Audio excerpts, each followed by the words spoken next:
नमस्कार दोस्तों, मैं हूं डॉक्टर जय। मेरे YouTube चैनल डॉक्टर जय कुमार से में आपका स्वागत है। दोस्तों, आज हम लोग बात करेंगे स्लिप डिस्क के बारे में। इस वीडियो के माध्यम से मैं स्लिप डिस्क के कारण पे बात करूंगा, इसके लक्षण पे बात करूंगा और होम्योपैथ में इसके लिए क्या बेहतरीन दवाइयां हो सकती है उसे मैं बताऊंगा। तो दोस्तों, वीडियो पे बने रहें। वीडियो के नीचे में एक लाल रंग का सब्सक्राइब बटन है, उसके बगल में बेल आइकन है, उसे जरूर दबा दें, जिससे ये फायदा होगा कि मेरे आने वाले नए वीडियो का नोटिफिकेशन आपको सबसे पहले मिलेगा।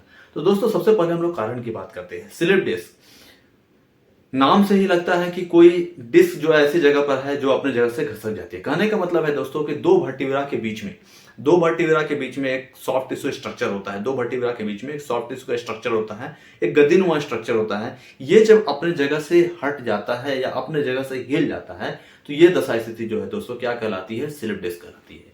और ये हमारी गर्दन में भी हो सकता है, हमारे पीठ में भी हो सकता है, हमारे कमर में भी हो सकता है। अगर दशा स्थिति की बात की जाए और सबसे ज्यादा ये कहाँ होता है तो ये हमारे कमर में होता है।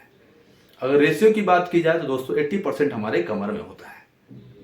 अब अगर उम्र की बात की जाए तो ये 20 साल से लेकर के दोस्तों ये 50 साल की उम्र में ज्यादातर देखने को मिलता है। इसके पीछे बहुत सारे कारण हो सकते हैं दोस्तों।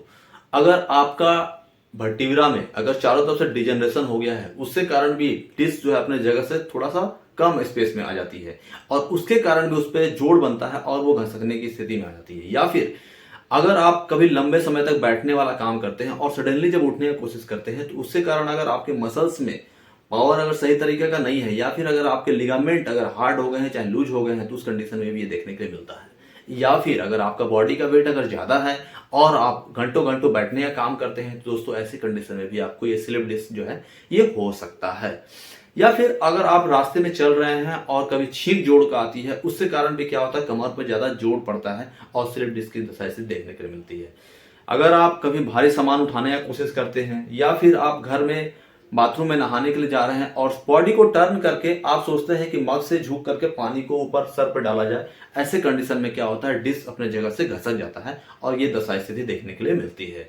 अगर सडनली कोई भारी सामान आप उठा लेते हैं या फिर शटर उठा लेते हैं या फिर कोई हेवी लिफ्टिंग का काम करते हैं दोस्तों, ऐसी कंडीशन में आपको स्लिप डिस्क की दशा स्थिति देखने के लिए मिलती है। अब हम लोग बात करते हैं दोस्तों कि ऐसा जब कंडीशन है तो किस तरह के लक्षण देखने के लिए मिलते हैं। अगर लक्षण की बात की जाए तो सबसे पहले क्या दोस्तों होता है कि आपका जो दोनों हाथ है वो कमर के पीछे चला जाता है। इतना जोड़ों का दर्द होता है, दर्द इतना जोड़ों का होता है कि आप थोड़ा मूवमेंट नहीं कर पाते हैं। आप जिस पोजीशन में हैं कोशिश करते हैं कि पोजीशन उसी पोजीशन को मेंटेन करके रखें। आप बॉडी को दाएं बाएं टर्न नहीं कर पाते हैं। आपको जैसे लगता है कि पीठ वाले भाग में कोई चीज पकड़ लिया है, जकड़ लिया, अब मैं थोड़ा भी हिलूंगा तो वहां से जगह टूट जाएगा। ऐसी दशा स्थिति आ जाती है। यही दशा स्थिति जब अगर ज्यादा आगे की ओर बढ़ जाती है दोस्तों तो यह दर्द जो है वो धीरे धीरे नीचे की ओर जाने लगता है, यानी कि बटक रीजन में भी जाने लगता है। और अगर बहुत ज्यादा बढ़ जाता है तो दोस्तों ये काफ मसल्स तक चला जाता है, आपके सोल तक चला जाता है, वो साइटिका का साइन सिम्टम आने लगता है दोस्तों। अब हम लोग बात करते हैं दोस्तों कि ऐसी दशा स्थिति हो जाए तो आपको प्रिकॉशन यानी कि बचाव क्या लेना है।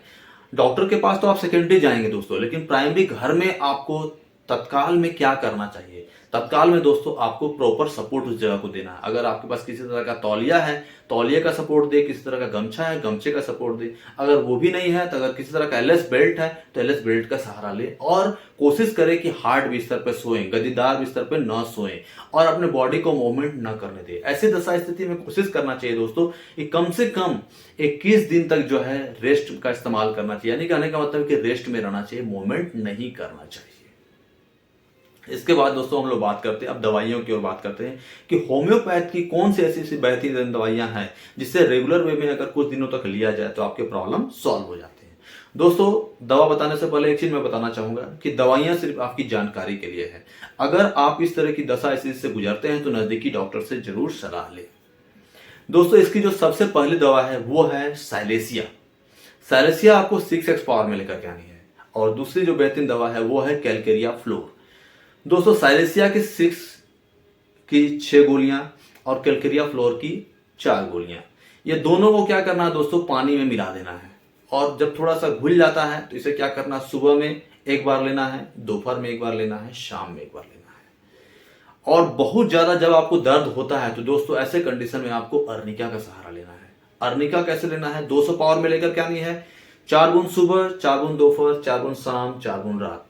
और दोस्तों जिस जगह पर आपको ज़्यादा दर्द हो रहा है, टाइटनिंग लग रही है, उस जगह पर कोशिश करना है कि गर्म पानी में नमक डाल करके शिकाई करनी है। कहने का मतलब है कि उस जगह में मसल्स जो है ज़्यादा टाइट ना हो, मसल्स में स्पाज्म नहीं आने देना है। तो दोस्तों ऐसे कंडीशन में क्या होगा कि दर्द आपका कम हो जाएगा। दोस्तों आगे झुकने का काम नहीं करना है, मूवमेंट का काम कुछ नहीं करना है, सीढ़ी चढ़ने उतरने का काम नहीं करना है। कोशिश करना है दोस्तों ऐसी दशा स्थिति में मूवमेंट फुल्ली अवॉइड करें। अगर दोस्तों इस तरह से अगर आप अपना बचाव करते हैं तो मैं समझता हूं कि आपका स्लिप डिस्क का प्रॉब्लम जो है बहुत जल्द क्या होता है कि सॉल्व हो जाता है। तो दोस्तों इस तरह का मैं हर समय नॉलेजेबल वीडियो आपके लिए लेकर आता रहता हूं। अगर आपको ये मेरा वीडियो अच्छा लगा है तो इसे लाइक करें, शेयर करें, सब्सक्राइब करें। दोस्तों इसी के साथ में जय हिंद, जय भारत।